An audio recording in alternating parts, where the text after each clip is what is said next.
La question suivante nous est posée par Jacques Bouillon. Bonsoir Monsieur Asselineau.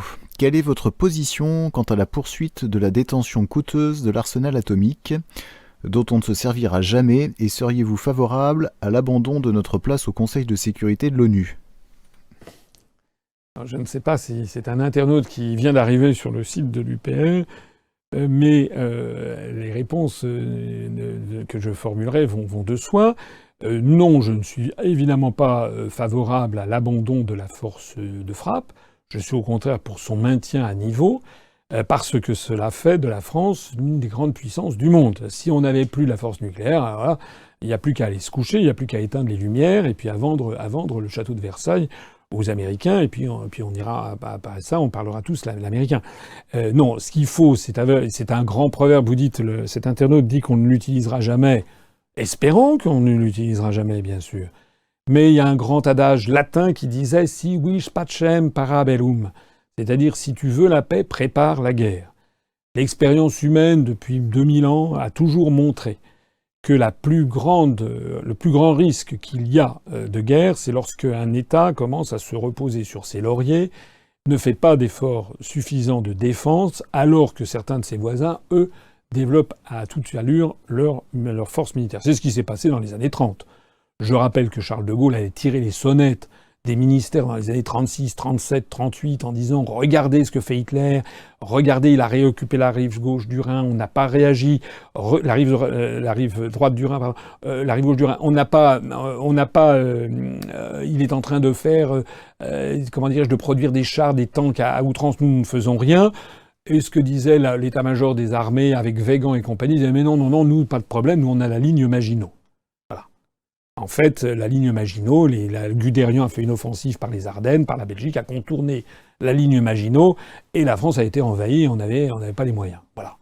Donc, l'idée selon laquelle les autres sont gentils, si on est gentil, les autres vont être gentils, c'est pas vrai. Il faut quand même, vous savez ce que disait De Gaulle, les nations n'ont pas d'amis, elles n'ont que des intérêts. Donc il faut jamais postuler que les autres sont comme nous, c'est-à-dire gentils et tout. Il faut postuler que les autres défendent leurs intérêts et que nous devons défendre nos intérêts. Donc je pense qu'il faut absolument que la France maintienne à niveau son arsenal nucléaire, ce qui ne veut pas dire, au passage, qu'elle ne fasse que ça. C'est un peu comme les TGV et puis les trains intercités.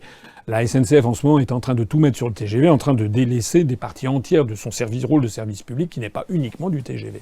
Eh bien, de la même façon, la force nucléaire doit être maintenue à niveau, mais il faut également que la France maintienne à niveau un certain nombre de forces militaires. Par exemple, pour faire respecter sa zone économique exclusive, qui fait de la France, je crois que c'est la deuxième zone économique exclusive mondiale dans les mers. C'est un atout économique et stratégique tout à fait fondamental pour le XXIe siècle.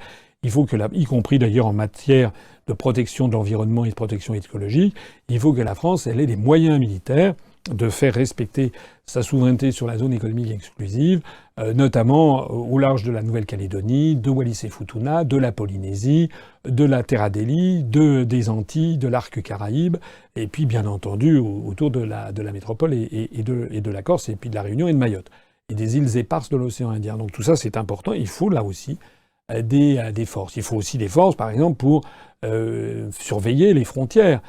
L'immigration sauvage qu'il y a actuellement venue du Suriname ou du Brésil en Guyane, qui est en train de déstabiliser la société de la Guyane française, il faut y remédier.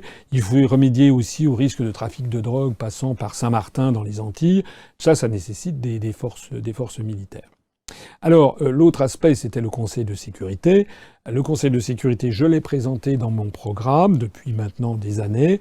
Non seulement je ne veux pas que nous abandonnions le siège permanent au Conseil de sécurité des Nations Unies, je veux qu'au contraire la France inscrive que le siège de membre permanent au Conseil de sécurité, que ça soit inscrit dans notre Constitution comme étant incessible, c'est-à-dire qu'aucun gouvernement à l'avenir ne puisse céder ce siège au Conseil de sécurité, et je souhaite que ce siège au Conseil de sécurité soit élargi en tant que possible, à l'ensemble des pays de la francophonie.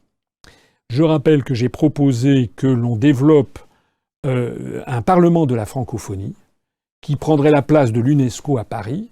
Le bâtiment de l'UNESCO à Paris, place de Fontenoy dans le 7e arrondissement, les locaux craquent parce que le bâtiment a été construit pour une cinquantaine d'États. Maintenant, il y a à peu près 120 ou 130 États ou 140, je sais plus, à l'UNESCO, qui est une des filiales des Nations Unies.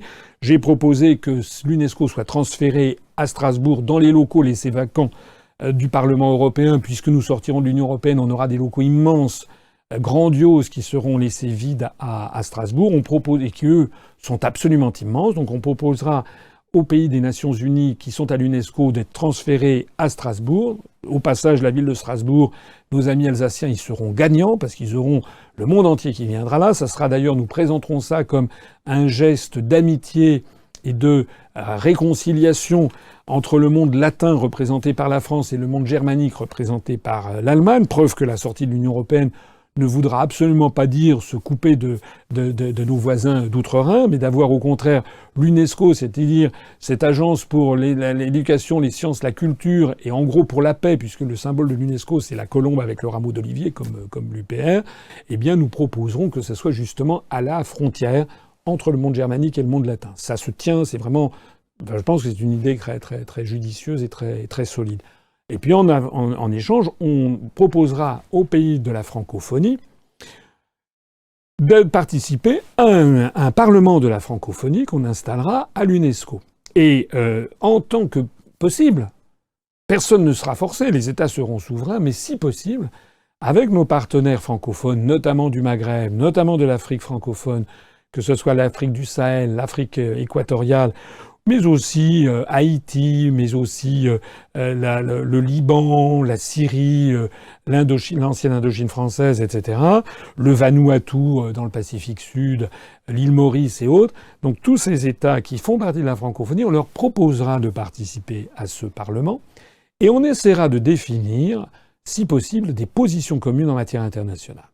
Par exemple, sur une réforme plus juste du système financier international. Par exemple, sur un processus de paix au Moyen-Orient, pour arrêter le deux poids deux mesures qui sévit actuellement au Moyen-Orient. Il faut quand même qu'on essaye de trouver une solution sur ce conflit israélo-palestinien qui dure depuis tant d'années. Par exemple, sur les termes de l'échange entre le Nord et le Sud. Par exemple, sur les questions de tribunal pénal international. Par exemple, sur d'autres sujets, comme par exemple la diffusion nucléaire. Eh bien, sur tous ces sujets, si la France et ses partenaires de la francophonie parvenaient à avoir une position commune, nous pourrions ensuite la proposer aux Nations Unies, avec la signature de la France, mais avec la signature peut-être de 25, 30, 35 pays membres des Nations Unies, et où la France, avec son siège au Conseil de sécurité, son siège permanent, agirait non pas en tant que seule France, mais en tant que francophonie, que siège de la francophonie. Je pense que ce serait quelque chose d'assez formidable. Ça n'a plus rien à voir d'ailleurs avec une vision néocoloniale de France-Afrique ou de je ne sais pas quoi. Ça a tout à voir en revanche avec une vision tout à fait renouvelée à laquelle j'aspire, que j'appelle de mes vœux et à laquelle je l'ai dit suffisamment pendant la campagne présidentielle. Rappelez-vous que je parlais devant le drapeau de la France, mais le drapeau des Nations Unies et le drapeau de la francophonie, c'est-à-dire au XXIe siècle, faire prévaloir aussi le combat pour la langue française. La langue française, vous savez, est une des langues qui se développe le plus au monde, contrairement à ce que l'on veut faire croire aux Français. C'est un pôle de civilisation qui n'est pas le même que le pôle de civilisation anglo-saxon, qui est un autre pôle, un pôle qui manquerait à la civilisation planétaire si la francophonie disparaissait. Et voilà comment je vois l'évolution de notre siège au Conseil de sécurité.